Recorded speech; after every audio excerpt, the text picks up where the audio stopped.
Hello दोस्तों, नमस्ते, प्रणाम। मैं रीना भार्गव, मेरे यूट्यूब चैनल में आप सभी का स्वागत है। कजरी गीत लेके आए। अच्छा लगे तो शेयर और कमेंट में करना। कजरी धुआंधार चलत है।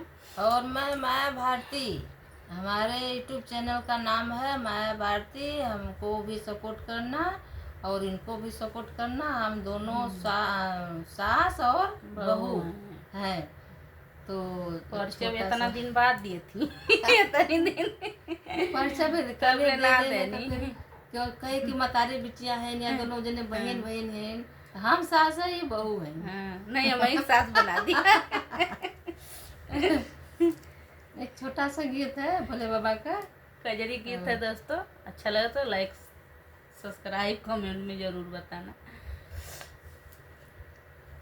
अब की सावन में हो, अब की सावन में जल्दी घर आया पिया, घर घुमाया पिया ना। अब की सावन में हो, अब की सावन में जल्दी घर आया पिया, देव घर घुमाया पिया ना। अब की सावन में हो, अब की सावन में जल्दी घर आया पिया, देव घर लोगवा जाला बाबा धाम, बड़ा सुनल बाड़ी नाम। लोगवा जाला बाबा धाम, बड़ा सुनल बाड़ी नाम। हमरे मनवा के हो, हमरे मनवा के ललसा पुराया पिया, जल्दी घर आया पिया ना।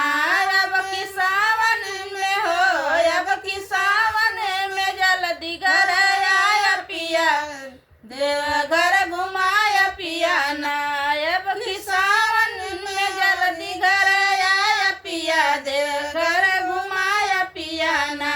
बड़ा सुन ले बाड़ी नाम